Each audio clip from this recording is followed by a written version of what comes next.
Our next speaker is Stacy Swimp.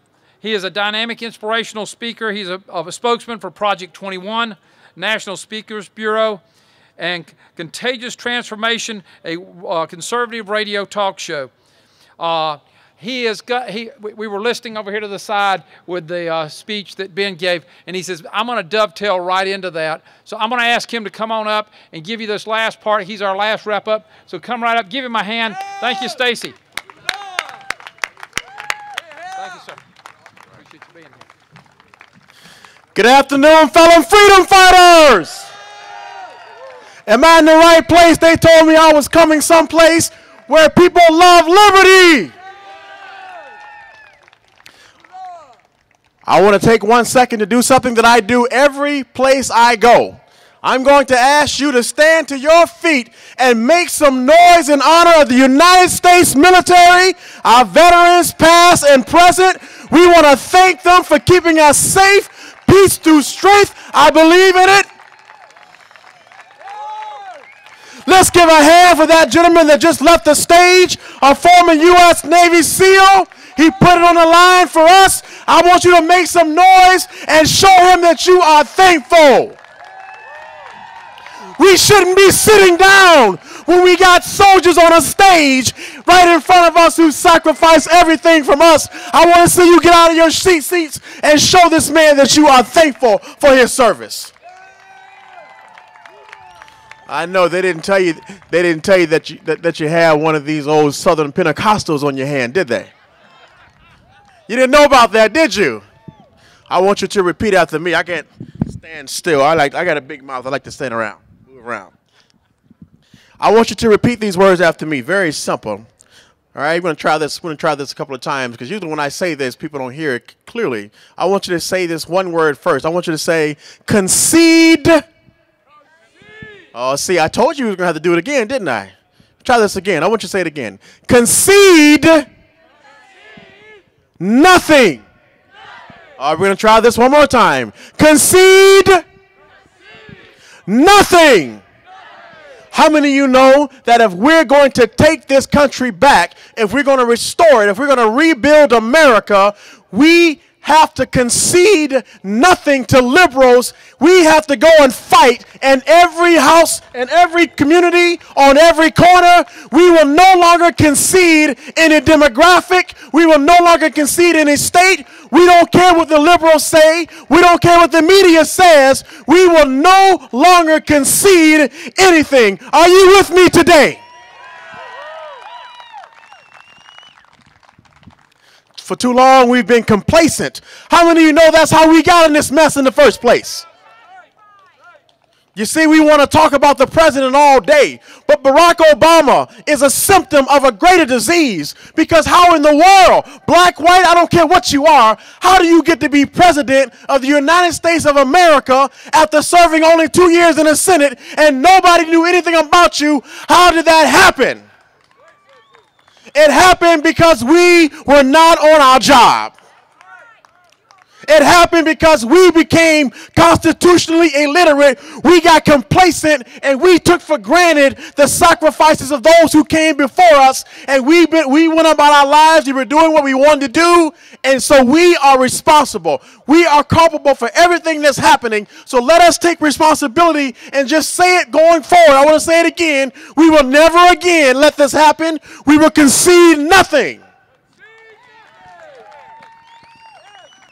Now, there's a reason why I say things like that. I'm going to be honest with you. I get a little frustrated. And the reason why I get a little frustrated is because I have a lot of fellow conservatives or fellow Republicans who would tell me when I talk about going into some demographics, well, you know, Stacy, it's just not worth it. How many of you know people say things like that? Well, they don't listen, Stacy. Then the first thing I say is, how do you know? Have you actually went out there? Well, no. Here's the deal. First of all, maybe the best way I can do is tell you a quick story. Can I tell you a quick story? I want to tell you about a little boy. Can I do that? I want to tell you about a little boy. I know a little boy, or I knew a little boy. And he was born into a pretty humble situation, okay? His father was in the military, in fact. But his father drank a little too much. His mother gave him up for adoption. Long story short, His father was married, and he was cheating on his wife, and the woman he was cheating with got pregnant and had the child, and she didn't want the child. She couldn't afford the child, so she gave the child to the father and his wife. Very unusual situation. So the child grew up in a home that was somewhat broken still. By the time he was 8 years old, he found out about this mother out there, and things got kind of strange. By the time this child was 12 years of age, he became disillusioned toward the family that was raising him. He no longer believed in this God that he was told about, and by the time he was 13, he was completely on the streets. By the time he was 21, he thought he was some kind of young black Al Capone or something. Found himself in jail, 25 years of age, functionally illiterate. And then something unbelievable, something miraculous happened. He met a police chief who witnessed the gospel of Christ to him. This police chief radically changed his young life and became a mentor to him and set him on a different path. And this young man began learning how to read and write again, first and foremost through Bible studies. And then as he began to understand a little bit more about who God is and what God is like, he then began to understand that everything he had ever been taught was a lie. He then began to understand that, wait a minute, his choices are his own to make, and it didn't make any difference what he was born into. He had to choose what direction he was going in. This young man later started working with young people, won a national award for doing so. He became more than literate. He became a public speaker. He became a champion of labor and education. This young man created the Frederick Douglass Society. This young man became a Tea Party advocate. This young man is standing before you. His name is Stacy Swimp.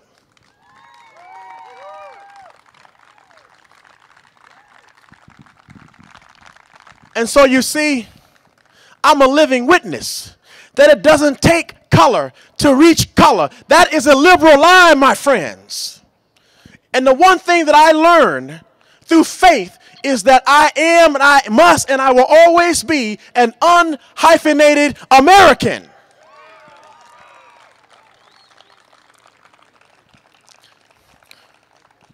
So if you really want to rebuild America, this is what we have to do.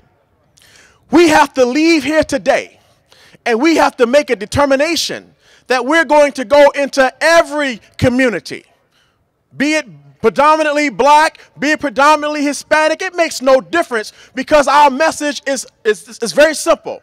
We want freedom. We believe in limited government.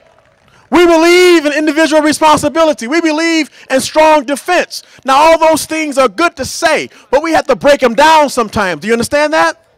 We have to make it make sense sometimes. So that means it's not that we pander, because I don't believe in pandering. I don't necessarily believe in an urban agenda, but I believe in an American agenda.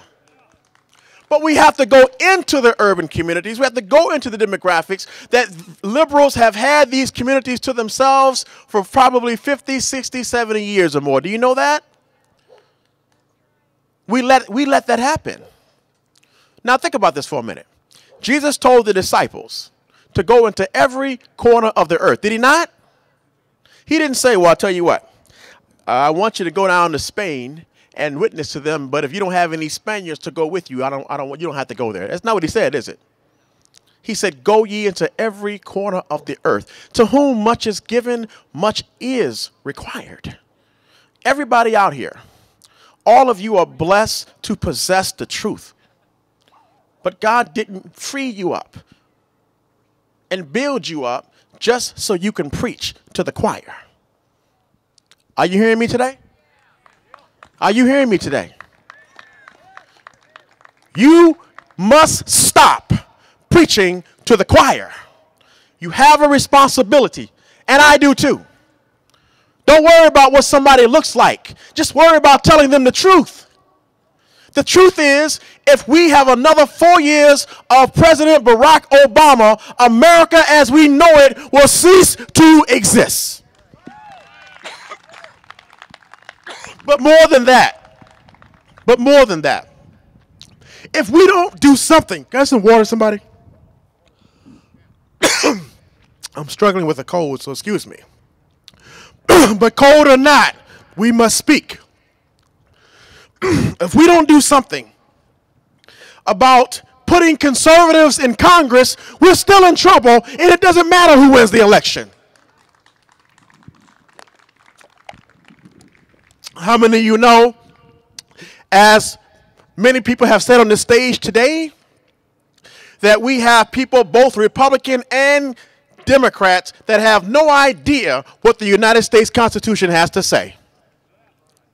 And so when I talk about conceding nothing, the first thing is we've got to make sure that we're all constitutionally literate.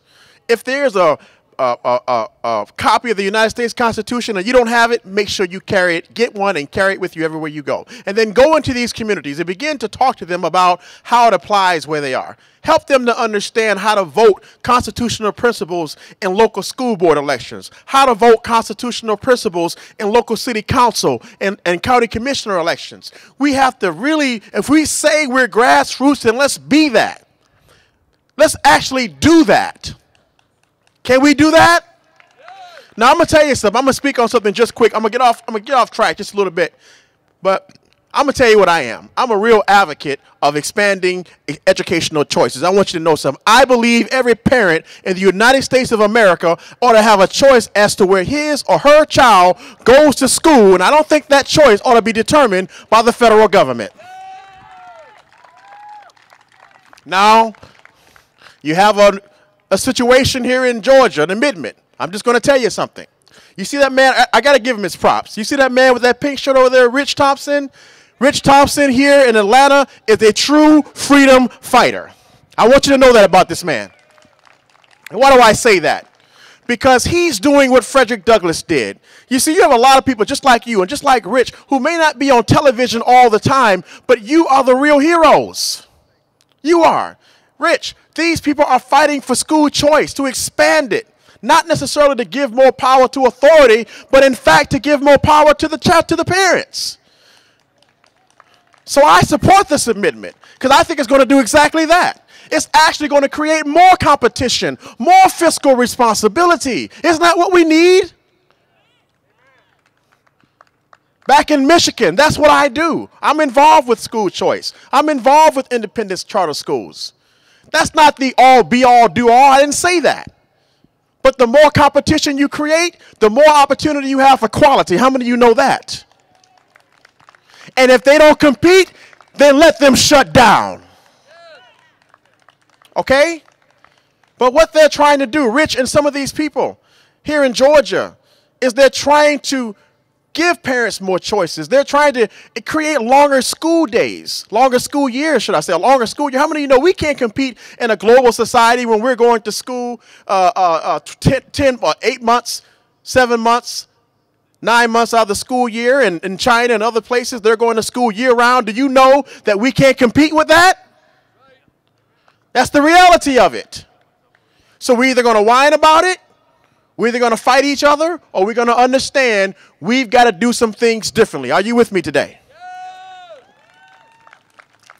So I just want to put that out there and tell you that we must support, you must, I live in Michigan, but you must support this amendment here in Georgia if you really believe in school choice. And hopefully when Governor Romney, I said not if, but when Governor Romney wins the election, that he will do the work that Ronald Reagan said needs to be done, and we will finally see the ending, the abolishment of the Department of Education. We need to close it. Now, on a local level, conceding nothing. We need to get into these. I'm begging you, please, don't take anything for granted. You see, I don't trust media, period. I'm telling you something. When I say I don't trust media, I didn't say I don't trust liberal media. What did I say? I said I don't trust media. Because media always seems to be driven by special interests, aren't they? So I don't know what's happening out there, but I know Americans are tired. But I know we can't afford to assume anything. We can't afford to concede anything. We can't afford to become complacent, assuming that Governor Romney is just going to waltz into victory. We hope that. And you would assume that if Americans, half of us had common sense and we saw our economy, you would assume that would be the case, wouldn't we? But then if it was so easy, we wouldn't have so many socialists in Congress, would we? If it was so easy, we wouldn't have socialists in the Senate. If it was so easy, we wouldn't have liberal activist judges in the U.S. Supreme Court, would we? If it was just as simple as people doing what we are supposed to do. So we got to fight for it. I'm asking you today, are you really ready to fight for it? If you mean what you say, then I'm going to want to hear a report from Rich and my friends in the South Atlanta Tea Party.